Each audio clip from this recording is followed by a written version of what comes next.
સમગ્ર ગુજરાતમાં મુખ્યમંત્રી શ્રી ભૂપેન્દ્રભાઈ પટેલના માર્ગદર્શનમાં તેમજ ઉચ્ચ અને ટેકનિકલ શિક્ષણ મંત્રી શ્રી ઋષિકેશભાઈ પટેલ સાથે શિક્ષણ રાજ્ય મંત્રી શ્રી પ્રફુલભાઈ પાનસેરિયા સાથે રહીને મીટિંગનું આયોજન થયું। બાળકો સોશિયલ મીડિયાથી દૂર રહી પોતાના જીવનમાં વાંચન અને રમતગમતને સ્થાન આપી તે માટેના પ્રયાસો ગાંધીનગર ખાતે મુખ્ય સચિવ શ્રીનાથ તોમર, ટેકનિકલ કમિશનર બમ્હાની, નિયામક શ્રી ઉચ્ચ શિક્ષણ Dinesh, state project director Lalit Narayan સાથે શાળાના નિયામક શ્રી રાણા, નિયામક શ્રી જોશી, ચિલ્ડ્રન યુનિવર્સિટીના કુલપતિ શ્રી રાજેશ ગુપ્તા, એમઆઈ જોશી, ચિલ્ડ્રન યુનિવર્સિટીના કુલપતિ શ્રી રાજેશ ગુપ્તા, સિવિલ હોસ્પિટલના સાયકલિસ્ટ કૌશલબેન જાડેજા સહિત ઉચ્ચ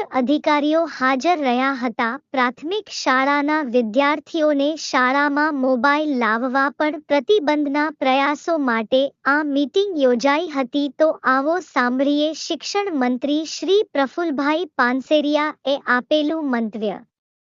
રિપોર્ટર કામરેજ કાકુ। શિક્ષકો ઠપકો આપે અને કંઈક અઘટિત પગલું ભરી લેતા હોય છે, કારણ કે એની ઉંમર નાની છે। બાળકો ઘેરથી મોબાઈલ ના આપવાથી ભાગી જવા, રિસાઈ જવું, આત્મહત્યા સુધી હવે એ પ્રયાસ થવા માંડ્યા છે। ત્યારે રાજ્ય સરકાર દ્વારા આજ અમારા સચિવશ્રીઓ, અમારા આઈએએસ ઓફિસર સાથે, ચિલ્ડ્રન અને ટીચર યુનિવર્સિટીના અમારા વાઇસ ચાન્સલરો સાથે, સિવિલના સાયકોલોજીસ્ટ ડૉક્ટર અને બીજી અમારી ટીમ દ્વારા આજ ઉચ્ચ ટેકનિકલ વિભાગ દ્વારા બધા જ અધિકારીઓ દ્વારા લગભગ 1.5 થી 2 કલાક જેટલી અમે આની ચર્ચા વિચારણા કરવામાં આવી છે। બાળકો મોબાઈલનો ઉપયોગ ઓછો કરે અને રમત પ્રત્યે વધુ ધ્યાન આપે એ માટે તમામ શાળાઓમાં આનો એક પરિપત્ર કરી વાલીઓ સુધી આ માહિતી પહોંચાડવાનો અમારો એક પ્રયાસ છે અને અમે કરીશું। શિક્ષકો ક્લાસરૂમની અંદર ફરજિયાત મોબાઈલ ઉપર પ્રતિબંધ લગાવે। પ્રાથમિક શાળાની અંદર કોઈ પણ બાળક મોબાઈલ લઈને નહીં જઈ શકે એનો પરિપત્ર છે, એનું કડક અમલીકરણ કરીશું।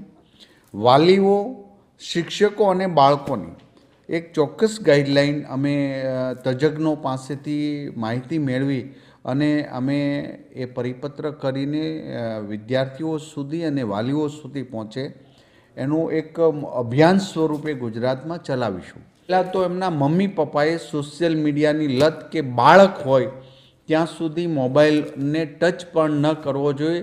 આ પહેલું એમનું તપ હશે।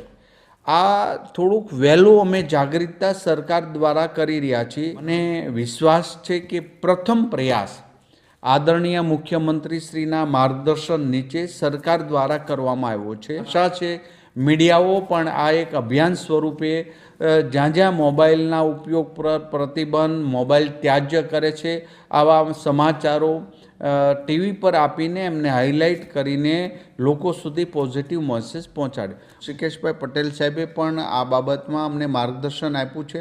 આદરણીય મુખ્યમંત્રીશ્રીના માર્ગદર્શન નીચે આગળ હવે આના પ્રતિબંધિત કઈ રીતે કરવું, સરકારનો આ હેતુ છે। આ પહેલો પ્રયાસ સરકારનો છે।